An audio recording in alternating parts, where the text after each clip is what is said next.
What attracts me to this poem all the time is the soul. We look at afterlife almost. You write about your mother called you from Australia to tell you your father had died. Was his soul in Australia? Does his soul move around? I suppose it's very interesting for me at the moment because I've just lost my own dad. To be with somebody when they die, like, whilst it's a lovely thing, it actually fills me with fear as well, because I hope there is an afterlife, but I have no idea if there isn't, and it's something I have no control over, and I hate it. I hate not having control over it, or not knowing. I hate not knowing.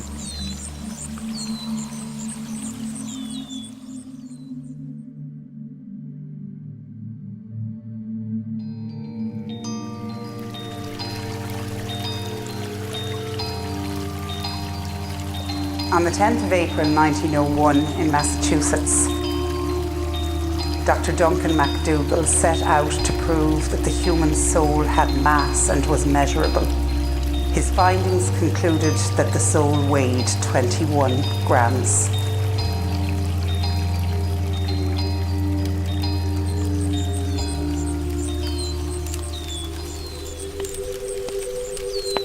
When your mother phones to tell you that your father has died 10,000 miles away, visiting your emigrant brother in a different hemisphere, in a different season, do you wonder if your father's soul will be forever left in summer? Do you grapple with the journey home of the body of a man you have known since you were a body in your mother's body? Does the news melt into you and cool to the image of his remains in a Tasmanian blackwood coffin, in the body of a crate, in the body of a plane? Or do you place the telephone receiver back on its cradle, take your car keys, drive the winter miles to your father's field, where you know his horses will run to the rattle like dice of 7 sugar cubes?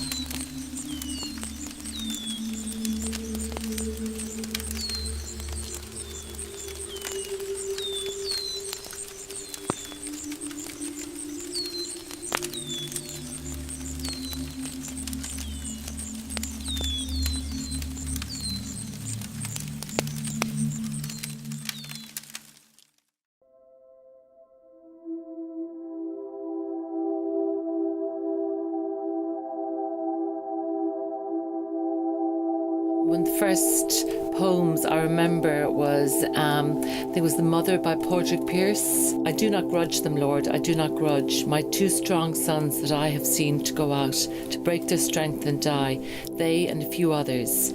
This is a poem by Poetry Pierce, and we learned this around the time we were learning about the 1916 Rising.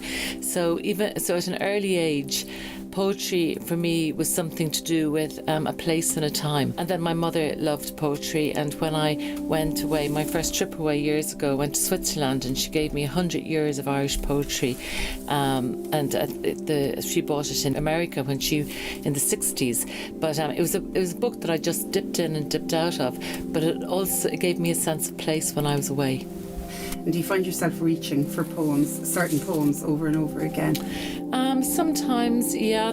I love Hope by Emily Dickinson. It's a poem I often go back to. It gave me great comfort at a time when we had a tragedy in our family, and I found that a lovely poem to go over and back to.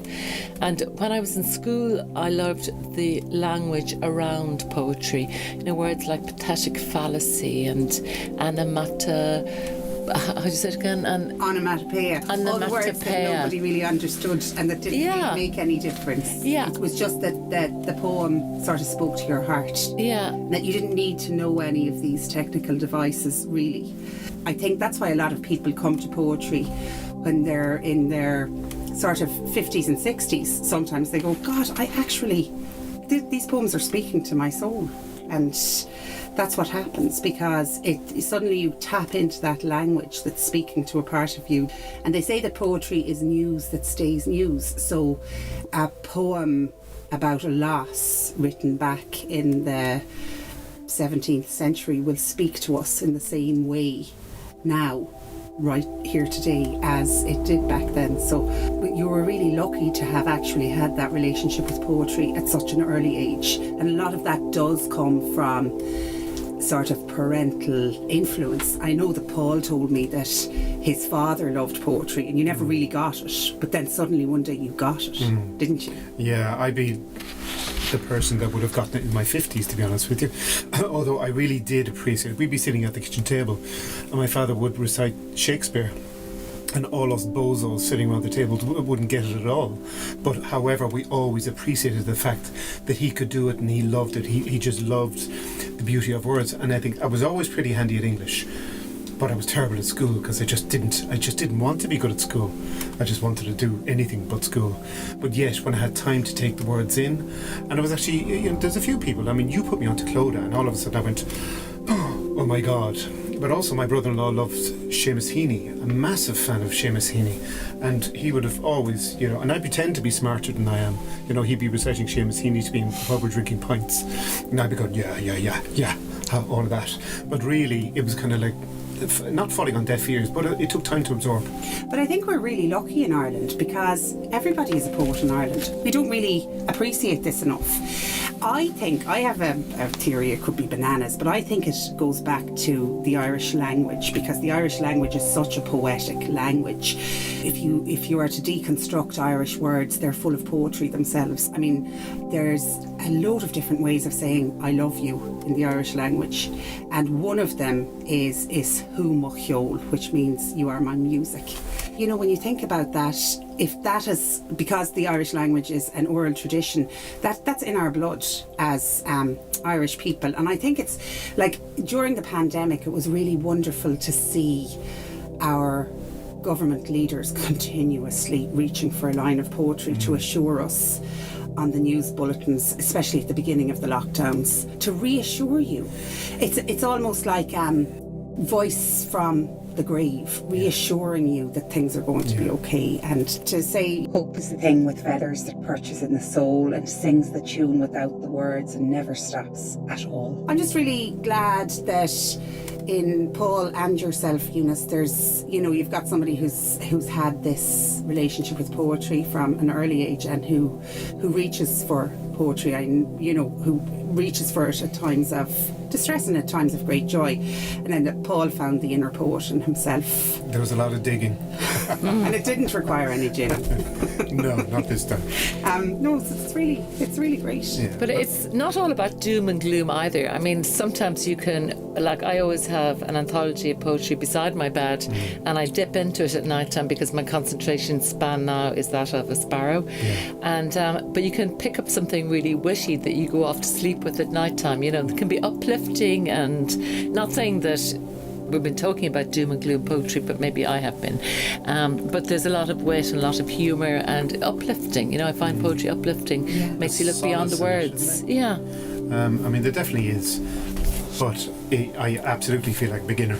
I do, and I've no capacity for memory whatsoever. I'm like a goldfish, so that doesn't encourage me to learn poems at all, but I appreciate the words and I actually marvel at the words. And talking to you today, Clodagh, when you edit yourself so much, and that's incredible. I never knew about the poetic process at all, but isn't that just, I just find it amazing. Yeah, you don't really think about it when you're writing poems, because it's a sort of, I always see it as a kind of a sculpting process, that you start with, you're lucky if you sort of get the block of wood at all, if you can get purchase on that, and then you just chisel and chisel and chisel, and sometimes, most of the time you don't get it right really. But when you, like I was, we were talking earlier about the weight of words and the importance of every single word, the texture of every single word, the sound, the basically, you have to calibrate every line. It's like an addiction, a bit like cookery. So I suppose this is why this marriage has taken place of poetry and cookery. What do you see is similar about them? Because there's something really nourishing about both poetry and a well thought through meal. Well, I think cooking is way more transitory. You eat it, you make it, you eat it, it's gone. Whereas actually bad cooking and bad poetry, they're both very evident as well. But I suppose, and you said earlier on as well, Claude, is that when you have a poem, it'll live many lifetimes. It'll live well beyond you, and that's something else. And so you should be really careful of how you craft it. And I suppose editing yourself and being hard on yourself, I suppose, in a way, is really important, because those words that you take out, that it is like that actually. Things you take out are important in cooking as well. Yeah, as opposed to being flash and unnecessary. Yeah, as what every ingredient has to earn its place. Yeah. You know what I think is really easy? What I think is really is a huge similarity is that, if you were to give me 5 ingredients and give Paul Flynn or Eunice Parr 5 ingredients, what I would come up with would not be very good, simple as. But it's the seasoning and the measurement in the dish that makes the dish a poem of its own, which I think is, and it's a shot. And actually, this kind of links in nicely to a poem that Eunice was talking to me about earlier. It's a Simon Armitage poem. Do you have that open? Or I have. Yeah. It's will I read it? Yeah. Poem. It's called Poem. And if it snowed and the snow covered the drive, he took a spade and tossed it to one side, and always tucked his daughter up at night and slippered her the one time she lied. And every week he tipped up half his wage, and what he didn't spend each week he saved. He praised his wife for every meal she made, and once for laughing punched her in the face. And for his mam he hired a private nurse, and every Sunday taxied her to church. And he blubbed when she went from bad to worse, and twice he lifted 10 quid from her purse. Here's how they rated him when they looked back. Sometimes he did this, sometimes he did that. It's an amazing poem. Yeah, that takes a lot of thinking. Yeah, I know. It's mad. But what do you what is the lasting image in your mind? He punched her. Absolutely. Yeah, he punched her. Yeah, and that's exactly what a really excellent poem should be. It should be a punch in the face. It doesn't go away. Yeah, just unexpected. If Eunice was to mention that poem to you in 5 years' time, you'd remember exactly. And when I picked up the book, poem. it was the first thing, and it was the first poem I read, and I said, "Wow!" So many people try and explain what a really excellent poem should do, and that poem has done it. I think I would like Eunice to give the eulogy when I've been thrown over the cliffs in Bunmahan, because she will, she'll elevate the proceedings. Yeah. Well, I chose when endeavouring. I suppose I took the easy way out, as I always do. I saw food and I said I can do that, and I can be part of this because there's food in it. It was actually as simple as that. And then, once I saw artichoke and asparagus and duck, then I got into the meat. Excuse the pun, the meat of the poem itself. And I just spent one night reading them all, so I latched onto the one that I was comfortable with, because I didn't feel, I suppose, in a way qualified. I knew the rest of the poems enough, so that would be very me. If anybody's got a difficult job, well, Eunice will always grab the difficult job, and I'll be in behind her, I think you took it this time. Taking the credit.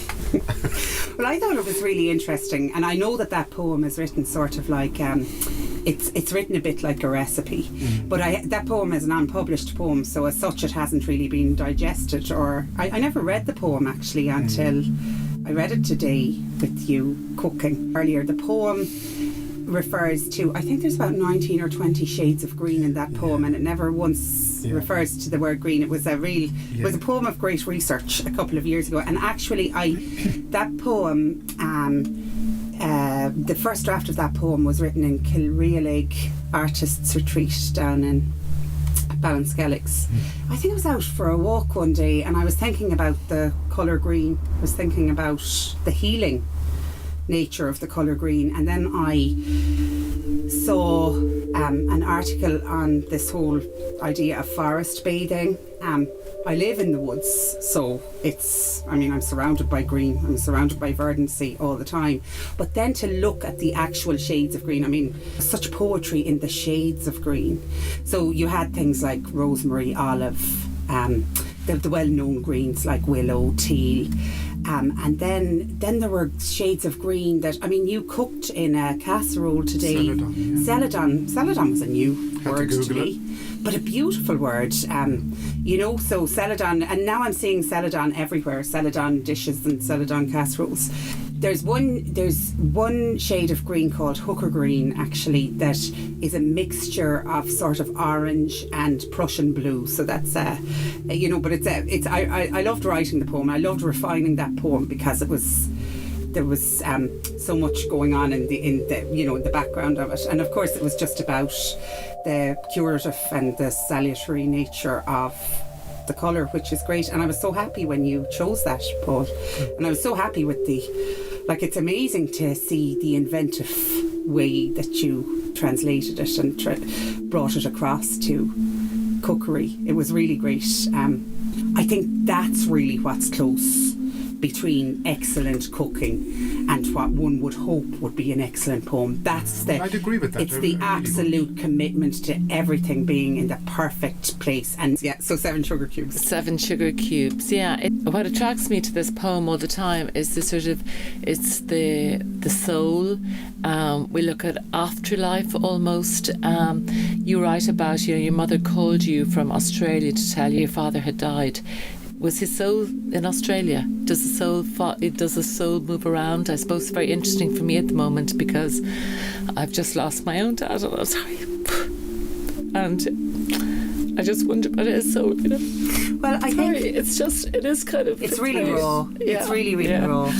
When I see a scene of Australia, or if I open any book that's on Australian landscape, I sort of feel my father's soul is there. And I think that's what, when we were reading down there at the campfire, my father's buried just across the river.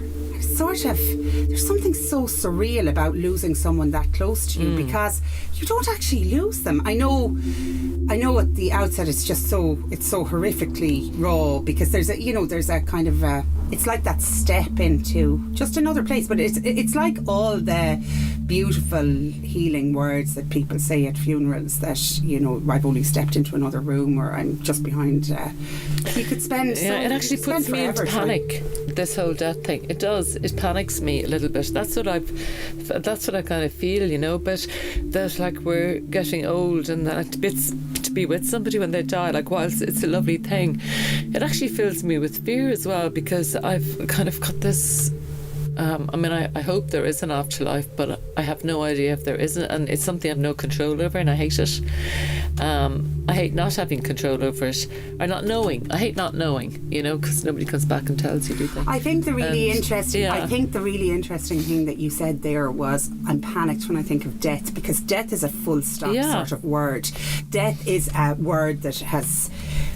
Death is, it's come to the end of a sentence, but that's where the continuation of the soul comes in. That's where, whatever you call it, like faith or belief, and the things, they die, but they don't really die. They just fall and sort of ferment and then regrow again.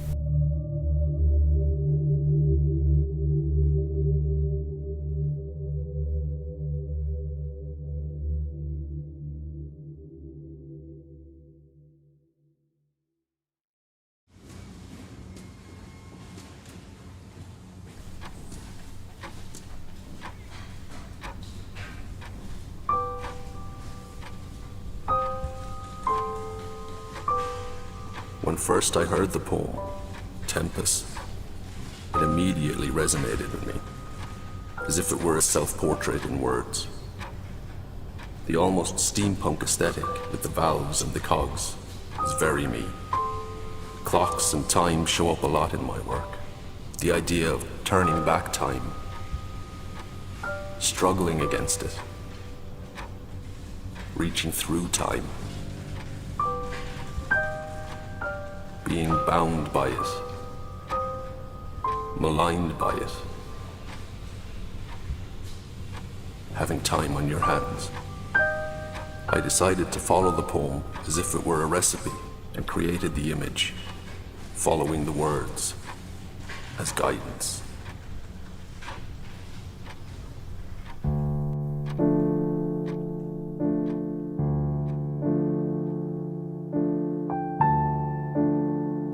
On his body I saw, on his body I saw, and on his body I saw, affixed to his sternum, fixed to his sternum, through the skin of his chest, through the skin of his sternum, through the skin of his chest. The hands of a clock. The hands of a clock. The hands of a clock. Thick black rulers. Thick black rulers. Thick black rulers. Thick black. Swiss precision. Swiss precision. Swiss precision. Swiss precision.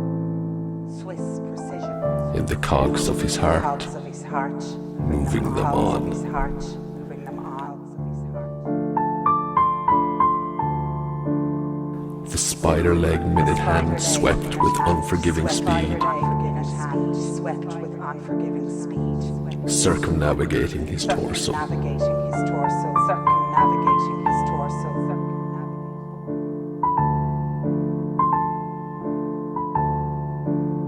Forward advancing, Forward advancing. Always to his right. always to his right. Always to his right. No time to look left. No time to look left. No time to look left.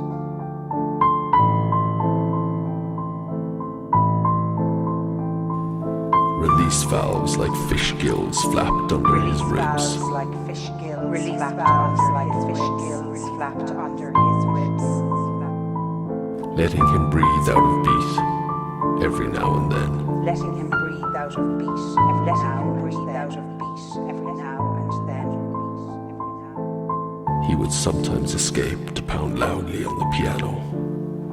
He would sometimes escape to pound loudly. He would sometimes escape to pound loudly on the piano.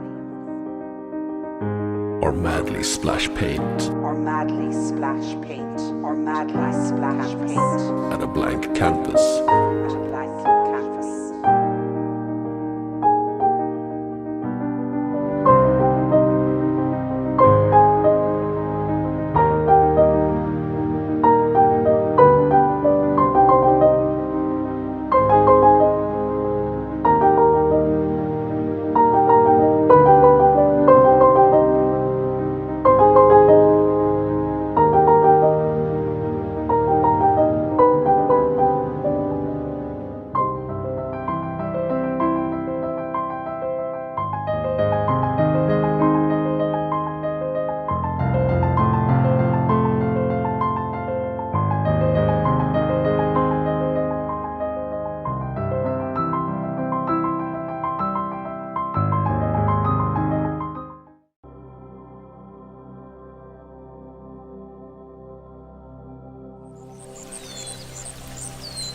Well, I chose when endeavouring. I saw food and I said I can do that and I can be part of this because there's food in it. It was actually as simple as that. And then, once I saw artichoke and asparagus and duck, then I got into the meat, excuse the pun, the meat of the poem itself. I just spent one night reading them all, so I latched onto the one that I was comfortable with because I didn't feel, I suppose, in a way qualified. I knew the rest of the poems enough, so that would be very me.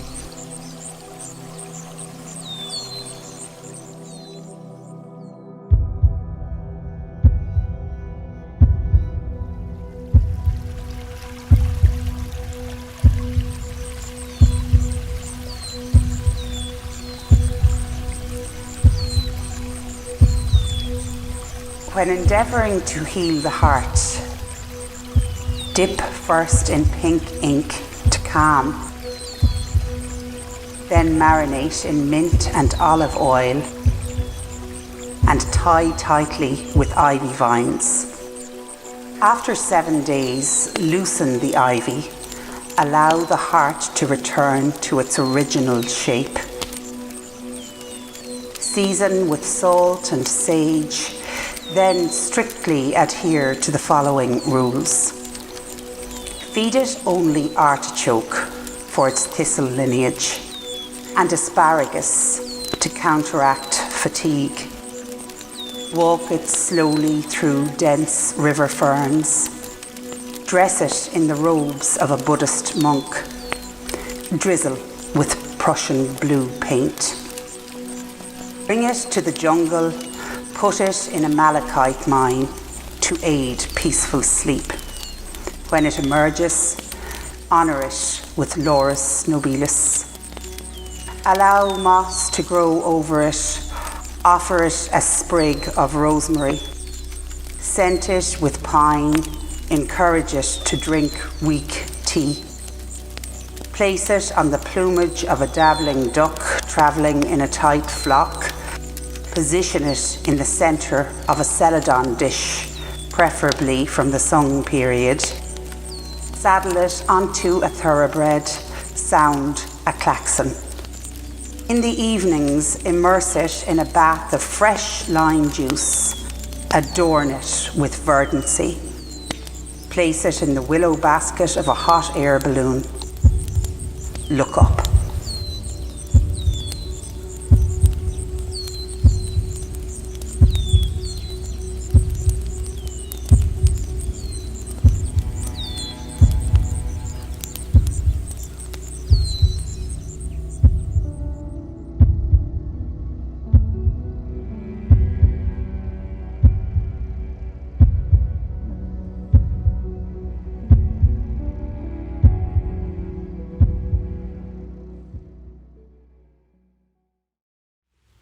Hi, I'm Demi Anter, and this poem is called Skip It.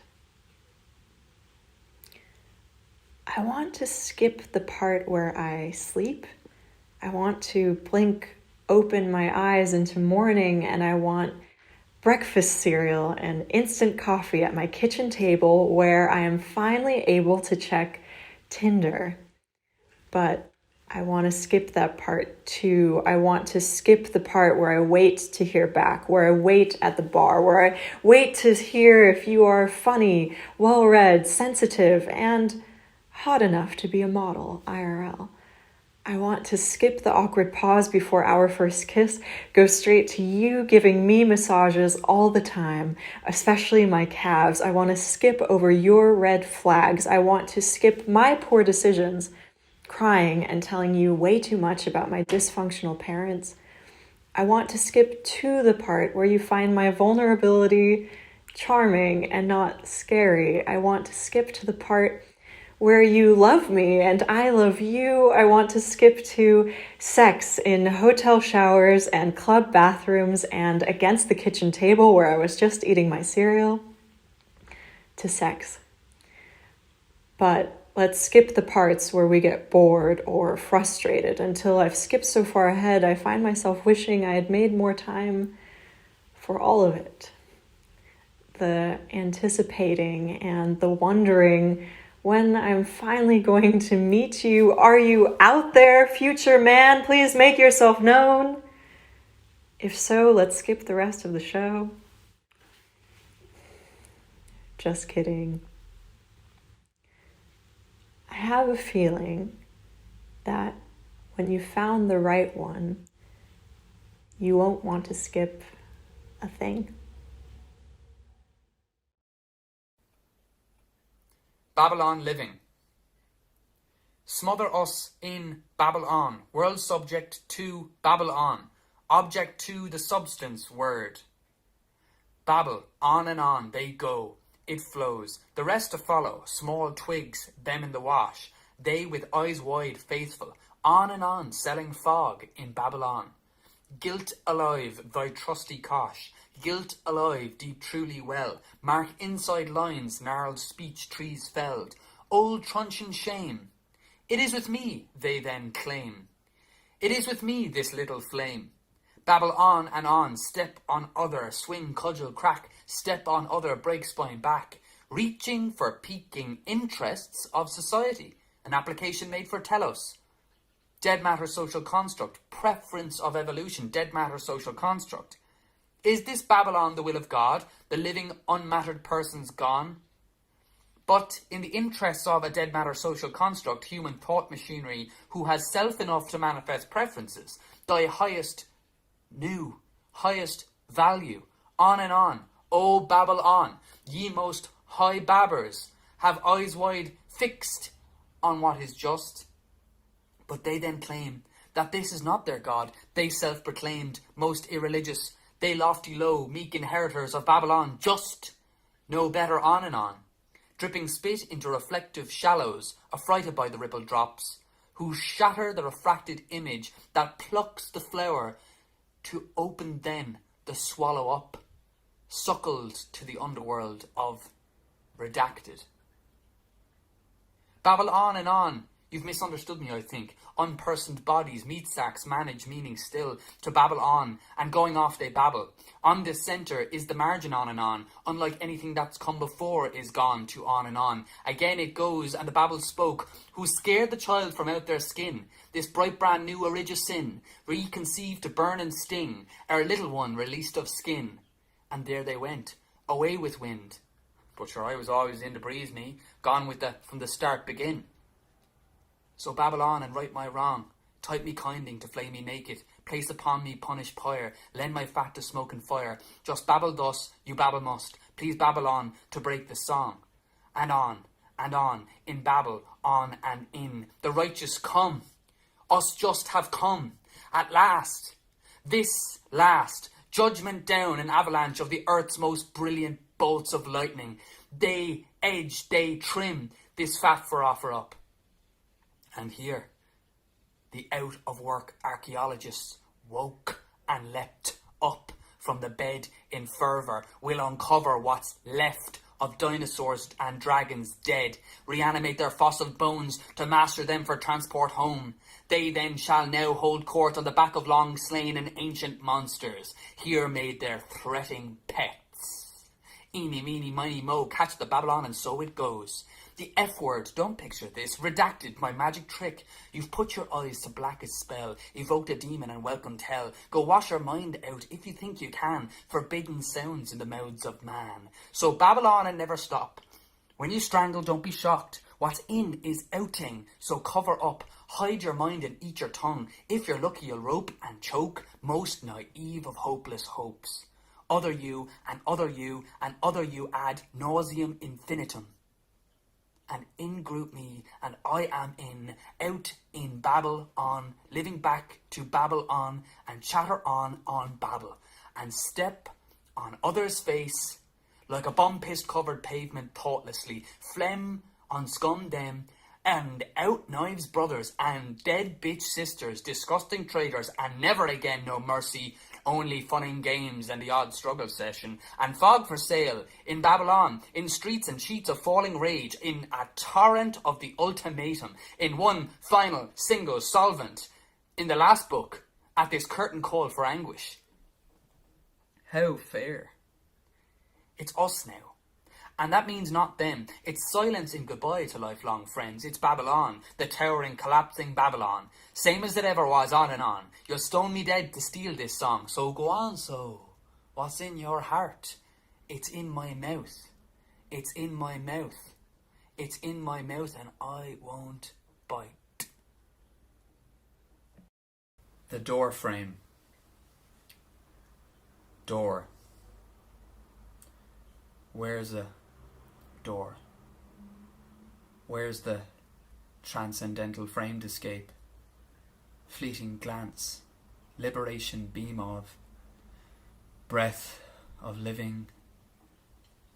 Notice through a chink, tiny bud of hope peripheral. Turn the head to catch its glimpse, little bird that flights before the eyes can spot, to grasp, it trapped, that gripped within the sinning fist, stopped, then gone. Through reaching fingers slipped. To where? The door there. It is the thing with feathers, faintest wings in the dark that beat. Follow them then. To where? The door. That way. Out, up, in, then, down. To the door down deep. Root of the mountain, foundation of all fountain, that hints at a whispered, secret speech. Sacred babble spring that soothes, can calm us, still enough to wait, long enough for guidance unlooked for by guardian unknown, that stranger who reaches into your within to cleanse the mind and soul of sin for the first time, to once again begin. We soft tiptoe across the cones and spiny straw cast aside by many mighty firs. It's him we seek, to stand protected in his shadow on Crown Ree, and through briar and stinging grass a way is plundered, palming green-clad moss that clings to shadowed bark. Shards of light do battle with the towering boughs, piercing carpets of wayward bluebells, set by twisting vines, clung to trunks like some frozen brown-head snake. Where is the one who feeds all the others, and on whose limbs not a single crow dares to stand, unseen, until at last, as a sombre giant he appears, and we are at once at one, and content, beneath the watchful summer gaze of our king tree.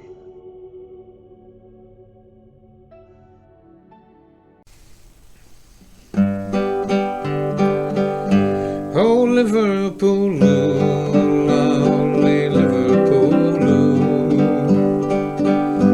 why don't you behave just like other girls do? Why must my poor heart keep following you? Stay home and love me, my Liverpool. When I go walking, hear people talking, school children playing. I know what they're saying. They're saying you'll grieve me, that you will deceive me. Someday you will leave me, all packed up and gone. Oh, Liverpool, lovely Liverpool, why don't you behave just like other girls do? Why must my poor heart keep following you?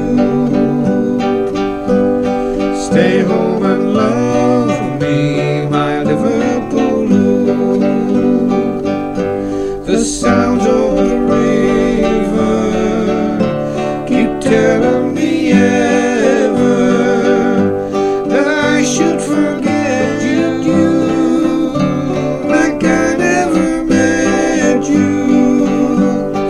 Tell me their song, love, was never more wrong, love. Say I belong, love, to my Liverpool, oh, Liverpool, lovely Liverpool. Why don't you behave just like other girls do? Why must my poor heart keep following you? Stay home and love me, my Liverpool. Stay home and love me, my Liverpool.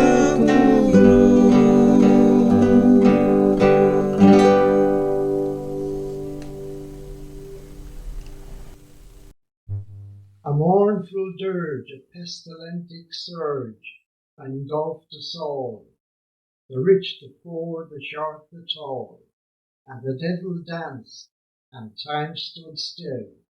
'Twas the era of masks, to guard from the scourge, the pain and dying, unable to breathe, brought out our medics to heroically attend all. Scientists and health workers rose to the call. All genders and colours addressed onerous tasks to fight and fall in the time of the mask. This piece is called Johnny Buffalo's Undercover Conspiracy. Debunking the science, influence whispers, and plague prophets gather. A human capacity to profiteer and politicise, to mock a killing bird, to deny fact. Johnny Buffalo's calling out the fat cats, vaccine jumpers and Tiger Kings. A mysterious Mr. Kipling jumps on another Zoom call. End-to-end encryption on all messages and calls. Selling hope and redemption in a world of click and collect. Switching sides in the vaccine wars, swapping tales of wisdom and optimism. Sounding like the Dalai Lama and the man from Galilee. Feeling emotional when I hear Oasis dropping off the grid just beyond reach. Changing the conversation, keeping an eye on the cases. Fed up of being down, brief encounters lead to grief encounters, beginning to pile up all in the line of duty. A rainbow of hope in a year of trauma, waiting for a call, the whistle to blow. Johnny Buffalo's calling out the fat cats, vaccine jumpers and Tiger Kings. A mysterious Mr. Kipling jumps on another Zoom call. Heroic responses on the front line. It's over the top we go. Befuddlement, undercover, in the line of duty. Boundary breakers, unlocking the gates and fighting for every life. An unfolding tragedy, vivid, immediate, the unburied dead. Ordinary lives begin to rupture, making all the wrong choices. Indulge your curiosity. Selling truth that nobody wants. Patience and empathy are in short supply. Struggling to tell the difference between apocalypse and Armageddon. Conspiracy theory. Freewheeling part-time misfits. Alt-right splinters. Storming government chambers. This is the freedom we are here to defend. From memory, freedom never looked like this. Johnny Buffalo is calling out the fat cats, the vaccine jumpers, the Tiger Kings. A mysterious Mr. Kipling jumps on another call. A virus counterintuitive may be a mystery. You can't deny the reality. Struggling in solitude, needing time to think. Quantum of a virus is the new reality. To repel the non-believers, the quantum conjurers, for there is no reality beyond what is revealed for all to see. There is nothing that exists in itself independently from something else. A virus seeking a host, seeking a code, an antidote. The cold, wet, once frequented streets are now empty. Non-believers, COVID deniers, conjure up their own magic like circus magicians. Struggle to qualify the mystery of a virus that sheds its viral load in the late afternoon. Johnny Buffalo is calling out the fat cats, the vaccine jumpers, the Tiger Kings. 999, what's your emergency? A mysterious Mr. Kipling jumps on another Zoom call. You've been placed on hold.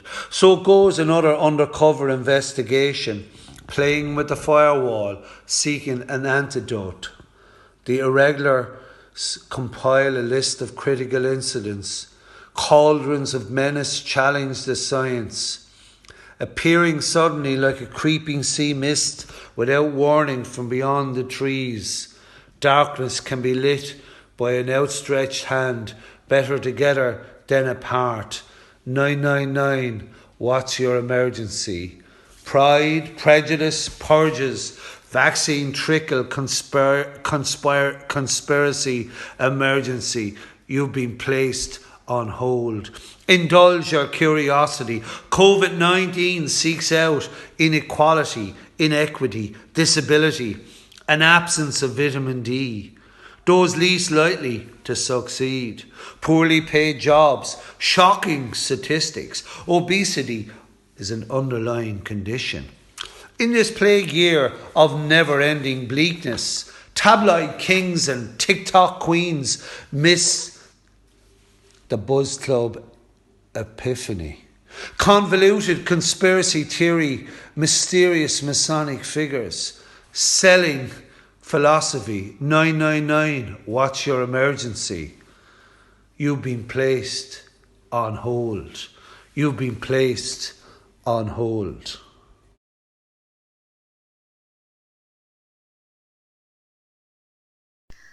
Hi, I'm Bernadette Phillips and I'm delighted to share a poem with you today for Poetry Day Waterford as part of Poetry Day Ireland 2021. And this is a poem that means a lot to me about expressing words and things that very often go unsaid. So it's called Words Unspoken. Don't leave your words unspoken, else your heart be broken, more by what was never said. Don't hold back from expressing the things that need addressing, more by fear was never said. Don't stop your heart from speaking of the things that you are seeking, more by pain was never said. Don't wait till life has drifted and the hands of time have shifted, more by regret was never said. Thank you. A sigh, a cry. Not yet daybreak, but I'm wide awake, and it's already one of those days. I could tell that it was going to be even in my sleep. My dreams had a rushed quality, hectic, frantic even. No storylines, just images, just faces, just expressions. Tight, strained, gaunt, pained, and all fixed pointedly on me. Not feeling exactly welcome, therefore, I slipped quietly through a side door into consciousness, and so here we are. Outside I hear the approach, passage, and departure of a single, slow-moving car. I want, more than anything now, to be lying on its back seat, wrapped in a blanket, travelling far, knees tucked up under my sternum, stillness in motion, fetal attraction, travelling, just travelling, all attachment to home place unravelling, crisscrossing the land like invisible scar tissue. But no, it's not to be. It's not for me. I stay. It's what I do. It's who I am. It's all I'll ever be. Home bird. Too early for the worm. Too late for the dream. Too worm-like not to squirm. Too scared to scream. What does that mean? Nothing, probably. Or everything, maybe. But sure, who's counting? And who cares what I'm feeling? For the record, it's numb, with the occasional stab of pain, the occasional surge of joy, neither to be taken terribly seriously, being as they both fall well within the accepted margin of error. By a mighty force of will, I drag my most unwilling body from the womb-warm bed across to the cold condensation-coated window and cast a wary glance upon the slowly evolving morning. It, in its turn, casts an eye back at me for the briefest of moments, but seemingly satisfied that I pose no threat, goes nonchalantly back about its business. Thus rebuffed and shunned, I humbly turn, and mumbling nothings to nothingness, trudge shufflingly along on my world-weary way. So dawns one more world-weary day, with nowhere to be, with nothing to do, no reason to live, nobody to talk to, no way to explain why I choose what I choose. Nothing but time and my mind left to lose. Now, here, all alone in the box-like bathroom, under the glare of the bare bulb glowing mid the groaning, moaning, monotonous droning and whining of the extractor fan whirring, I throw cold water on my face and raise my eyes to meet my eyes. there. In those mirrors in the mirror I can see my old age waiting patiently for me. It knows that I won't be late. It smiles thinly. It speaks softly. It says, who we are is our behavior. What we are, we can't deny. Where and when and how won't waver, here and now, and by and by. But there is no such thing as why. Know why birds sing, know why they fly, know why we live or why we die. Just hello and just goodbye. And in between we laugh and cry. We come and go. We stay a while. We blunder on with little guile. We leave our mark. We have a style. We struggle to choke down the bile. We love, it's true, and dare to dream. We persevere and we create, and yet our works all somehow seem to echo fear. The sire of hate. In the tortured silence that follows, I force myself to ask the question that's been playing on the lips of the whole wide world. Is it now again yet?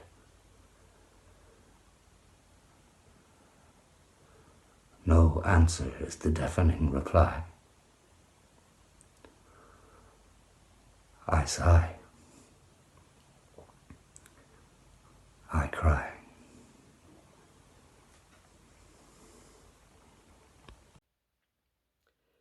My name is Phil Lynch, and this is my poem called Guernica.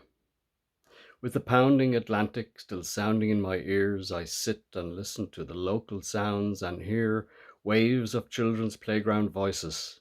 From an open-air cafe, the constant crackle of their mother's conversation ebbs and flows like interference between competing foreign stations on an old transistor radio. In the background, sharp and urgent whistle blasts as the red-berried policeman clears the way for the rush of a local cycle race. To my regret, I understand nothing of these spoken sounds, except the odd quick burst snatched from occasional passing French tourists. But whatever the dialect, such sidewalk scenes have a universal language of their own. Local gossip, last night's television, schools reopening soon, the price of clothes and books, the choice of subjects. It was probably much the same the day the other noise came, unheralded by any warning whistle, business as usual, streets uncleared, children and mothers and fathers alike, barefooted, bareheaded and unprepared. An instant and innocent sacrifice.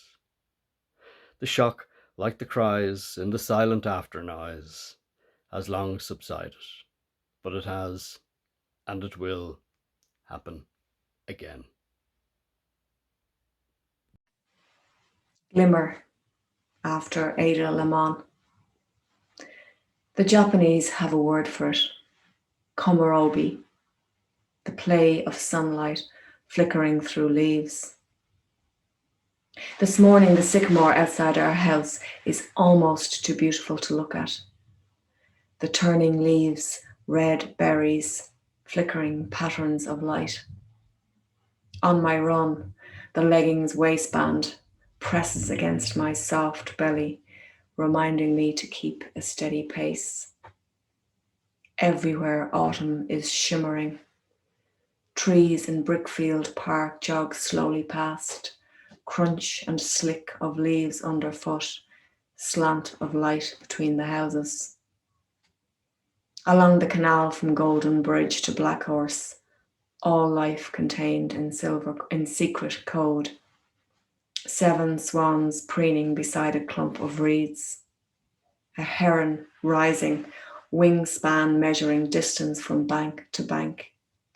A moorhen, its red, yellow-tipped beak, lime green spindle legs, its sheer moorhenness, and everywhere evidence of our careless nature.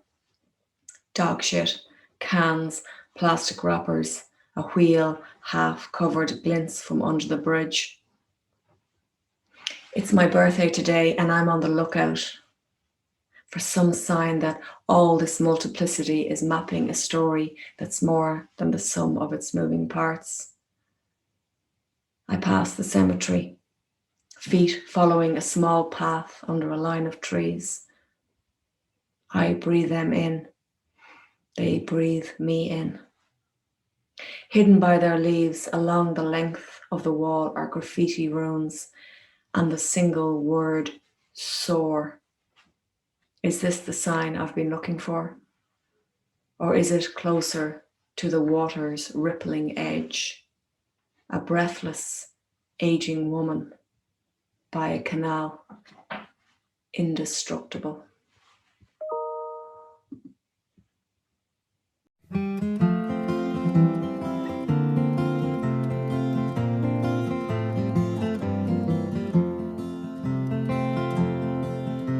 I look out my window and see a month go marching by, whipped by a chilly wind this wild afternoon. Put on my hat and go down out on my bicycle, pedal down the road and I whistle a tune.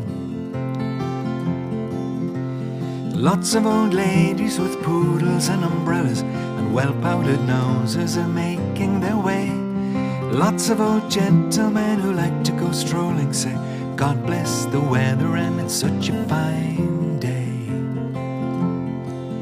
It's a really good day to go riding on a push bike. I'm on my way down to call on you. It's a really good day and I don't want to hitchhike, so get out your bicycle, you can come too. The road ahead is clear and we're well on our way now.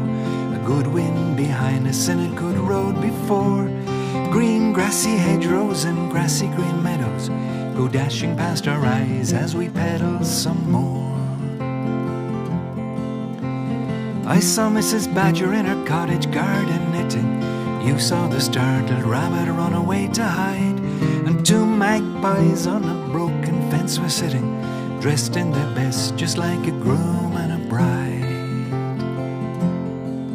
It's a really good day to go riding on a push bike. I'm on my way down to call on you. It's a really good day and I don't want to hitchhike, so get out your bicycle, you can come too.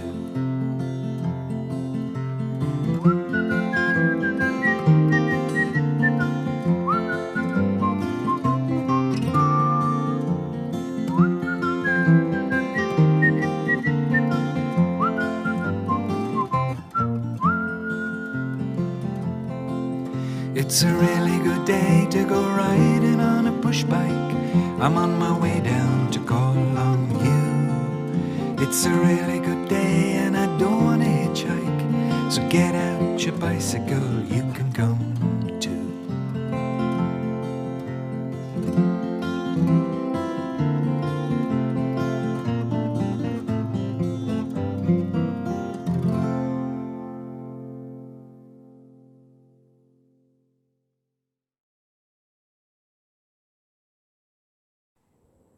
Well, lads, happy Poetry Day Ireland.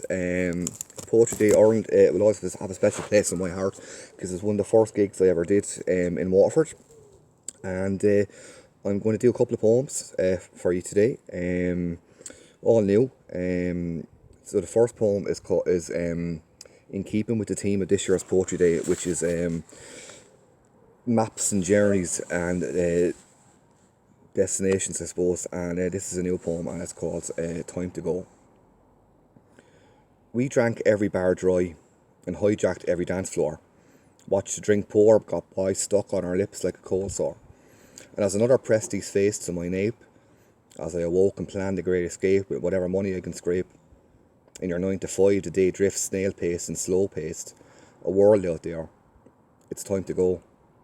Peter Pan without a plan. Kid yourself you're okay, as long as you're wide-eyed at a session supping another can. The end of the road came before the dawn rose, whilst you are lost in another Instagram drunken pose. Take the path the others chose, and don't be morose, for when in the dark of night and the anxiety shows, don't you see how your neon heart glows? A world out there, it's time to go. Exile on John Street, cold sheet found your feet through the coldest winter mist and sleet. Wasn't it the most beautiful Renaissance? Wouldn't you have replayed those nights on a loop when your heart stopped and the music popped and the moon dropped in your hands? It's only fear. Swallow it down. Wipe a tear. What was meant for all the others never passed them by. Don't cry. Pack up, child. Take to the sky. This is no widescreen movie goodbye. A world out there. It's time to go. It's time to glow. So that's called Time to Go. And I suppose I'm trying to keep in with the theme about destinations and journeys and new places. So the next poem I'm going to do is another new poem, which reminisces about life on Waterford nightlife about maybe 16, 17 years ago. And this is called Whatever Happened to Saturday Night. We lived for Saturday night on a dance floor that vibrated in the middle of the glen, and never said when but now. Spinning vinyl, packed urinal, seminars and epiphanies with a stranger in the smoking area. Feet like kippers, queuing for skippers, whether it was rain, hail or sleet. A gallon of pints and a chip to ascend up Mount Patrick Street. Finger licking through Ballybricken in search of a chariot as the ghosts of old Waterford threw me a glare. Young ones and their fellas, sneaky piss behind relisses, dreaming of a hangover roast, walking past the bull post, but more than likely I'll only be able to stomach toast. Long afternoons and Jeff's cursing another, he's not worth the phlegm.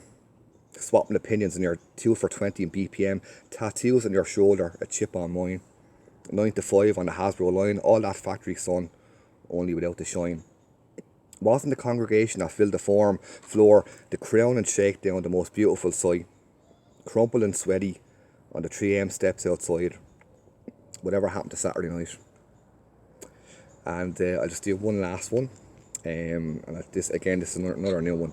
And seeing as we're enjoying some good weather in the sunny southeast for a change, this is a new one called I think the place where we'd all love to be today, reciting poetry and being all together again, like we were 2 years ago. As I said, I have fond memories of my first ever Poetry Day, which started off in the Bearded Lady and then went down to Walsh's and then Tully's and then I think it was Downs's and then back to the Market Bar, if I remember correctly. And I give out to being a Market Bar with all of you today, or in the beer garden I should say, with all of you today reciting poetry for Poetry Day Ireland. So I'm going to leave you with this one, and this is called Beer Garden Weather. Wasps circling your ice cold cider, the sun ablaze, beer garden weather. Long idle summer days, shooting the breeze, waiting for the heat to ease. They're giving it good till Sunday. We'll enjoy it whilst we have it, says you, and we may as well have another one or two. Farmers tanning your man, red raw, GA top. Pint bottles of Bulmer stacked up like dominoes. The sun ablaze, beer garden weather. Making everyone come alive. It's a warm hive, stubbed out fags, some gigs starting at 5:30, pure shore, another rock shore packed in Tremor. Radio is blasting Mr. Jones, buys the summer and there she goes. Sat in the middle of a beer garden, drinking away your woes at duties and ice cream, lads in Waterford jerseys full of steam. Onwards to Thurles and Liberty Square, the sun's full glare, it could be your year. After another beer. July breeze as light as a feather, the sun ablaze, beer garden weather. Cherry Tree by Ger Duffy. A starling stands on a thin branch, all filigreed feathers, gilded iridescence, yellow beak vibrating, one long song. I think of the boy this tree is for, buds unfurling, curling towards wide blue sky and shiny sun, waving to his classmates playing nearby. This year, skinny branches might fringe with green, frill with blossom, each shy flower might petal grass pink. His house reflects March white light. Across the schoolyard, school bell rings. Boys line up. Sentinel starling still sings. Hi, I'm Stan Phillips, and as part of Poetry Day Waterford, which is connected to Poetry Day Ireland for 2021, I've got a poem to read to you, and it tells of the poetry of an old man. They asked the old man to tell them of his poetry, and he smiled as he thought, and smiled again as he replied. My poetry, he said, is in the words that tell of this smile to those who will never see it. My poetry is the fear in the heart of the young child that once I was, walking the cobbled streets of London City on a sun-bedazzled day, to see the sky suddenly filled with 100 planes bearing their cargo of death to rain down upon that lost and terror-stricken town. That made my poetry.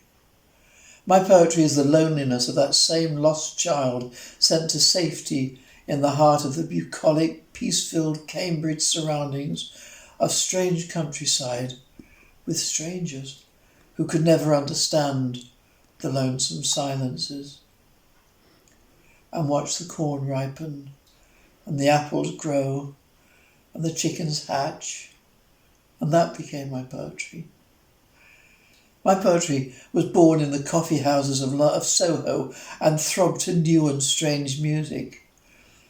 It is adolescent yearning for love, for kisses, for whispered words lost on the star-studded breezes of the night. Sweet lips, insincere promises, regret, and that became my poetry. My poetry grew from the griefs and glories of life and tells of tears and laughter, of pain, of the beating heart of a songbird held briefly in the hand before it flew off into an unforgiving sky. It is random words plucked from the passing clouds and ordered into something almost explicable. It is memory, it is hope, it is friendship lost and found, and tells of the despair of being human in strange times, to become my poetry. And it will tell of the inevitability of death that grows ever closer now, with a feeling that the best of my poetry will never be created. But of course it will. And that is my poetry. Well, a tiny part of it anyway. Thank you very much. Hey Anna. Hey folks. Been trying hard to finish this. So we'll give it a go. It's gonna be head is racing. My head is racing. Again, it's jumped the gun. I won't get a wink tonight until this race is run. I guess I think too much of things. Sure, I'm doing it right now. Welcome to my world, where it's hard to shut down. My head is racing, forever chasing, yet afraid of what might sneak up from behind. Unsure and unshaven, normality craven. Is everyone I know living a lie? My head is racing. Here we go again. A leather-bound anvil as a companion, and a pen. Sure, I always knew we'd meet again. Second guess the topic. It's so random what you'll find. And try to log the teachings of an overthought mind. My head is racing. Like a backward scripted book, devoid of all knowledge, sense, manner or scale. But only I may hold this compass. Only I may tell this tale. My head is racing. My brain is tired. It's hard to keep a focus when the skull is misfired. It's both a blessing and a burden. It's when a simple tunnel becomes a hole, where the mind sees no boundaries, and creative sparks either quell or ignite. Just like a box of chocolates. Forrest Gump, he got it right. Christ, my head is racing. Hi everyone, happy Poetry Day Ireland. I hope you're all keeping well. So since one of the themes this year is journeys, I wrote a little poem about a journey as such. Well, it's more of an adventure about a group of kids who go to this stream behind their school, and the stream they think is quite magical, but when they actually see it, it turns out to not be so magical. So I hope you guys enjoy it. So, the stream behind the school. A little stream ran behind my school, and it was surrounded by trees and flowers, and we imagined it was home to all forms of life, from the smallest of fish to the largest of whales, to the most magical of mermaids, to birds of the brightest colours, who could not only sing songs of great beauty, but could speak far more than any other creature. It was a magical but forbidden place, for we could not go to the stream behind the school. We had to stay in our classrooms. We had to stay at our desks. We had to stay with our heads in our books, learning, always learning about life beyond, but never seeing the magical stream behind the school. Then one day, a little rebellion was called for, and away from our classrooms we went to the stream behind the school. We rooted through trees and briars, bursting with joy to see the fish, the whales, the mermaids, and the talking birds. But instead, there were crisp packets, chocolate bar wrappers, beer cans, and cigarette butts, adorning the land that surrounded the stream of sickly green water that was barely visible, and in it floated weeds and dead fish and dead frogs. The only bird song we heard was the dying squawk of a half-dead pigeon. We looked at each other, but we did not acknowledge the tears that were falling from our eyes. So we went back to school. We went back to our desks, to our books. Our teachers scolded us, but nothing they could say to us, no scolding or anger, would have had more impact than the sight of that stream almost dry, though still rotting the earth. For our dreams of mermaids and whales and talking birds were no more. Reality had taken hold. So guys, thanks very much. I hope you enjoyed it, and happy Poetry Day. Hi, I'm Bernadette Phillips, and I'm delighted to share one of my poems for Poetry Day Waterford as part of Poetry Day Ireland, and thanks to Anna Jordan for the invitation. And this poem is called Change the. Change the record to change the music. Change the direction to change the destination. Change the mindset to change the experience. Change the location to change the view. Change the space to change the energy. Change the dream to change the reality. Change the awareness to change the perspective. Change the nutrition to change the health. Change the thinking to change the well-being. Change the possibility to change the opportunity. Change the method to change the learning. Change the life to change the story. Change the system to change the world. Thank you very much. Under the keel of your treasured ship is how I remember you. Happiest while freeing planks of last year's paint. That old cap, a workman's shirt, paint daub jeans, all past their best. At evening's end, as you jaunted up our laneway, we could tell how the day had gone by the way you held your head. Cap to the side or pushed back on your brow meant you had stopped in Ryan's on your way, where a pint and a half won loose in 3 buttons, as well as your tongue. If the duck-egg grey cap was pulled down and the stained collar hoisted to meet it, we knew you were addled. Perhaps the paint had run out, or some damp bird had walked its spiny feet all over your freshly painted deck. Worse by far was no cap at all, its form crumpled, stuffed in your back pocket, for an easy scalp if someone spoke out of turn. But rare were those days when Granny stood and filled the doorway, raised from her fireside with the troubled news. Grandad's in the laneway, and Granny, there's no cap. I can still see her, reaching for the Bushmills and the good glasses from the dusty bottom shelf. Hi, I am going to recite a very famous poem by Maya Angelou, written in 1969.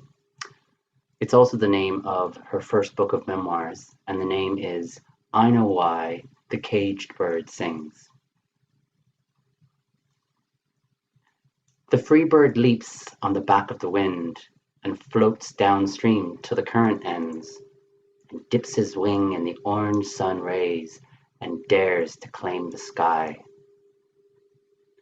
But a bird that stalks down his narrow cage can seldom see through his bars of rage. His wings are clipped and his feet are tied, so he opens his throat to sing. The caged bird sings with fearful trill of things unknown but longed for still, and his tune is heard on the distant hill. For the caged bird sings of freedom. The free bird thinks of another breeze, and the trade winds soft through the sighing trees, and the fat worms waiting on a dawn bright lawn, and he names the sky as his own. But a caged bird stands on the grave of dreams, his shadow shouts on a nightmare scream, his wings are clipped and his feet are tied, so he opens his throat to sing. The caged bird sings with a fearful trill of things unknown but longed for still, and his tune is heard on the distant hill. For the caged bird sings of freedom. Thank you.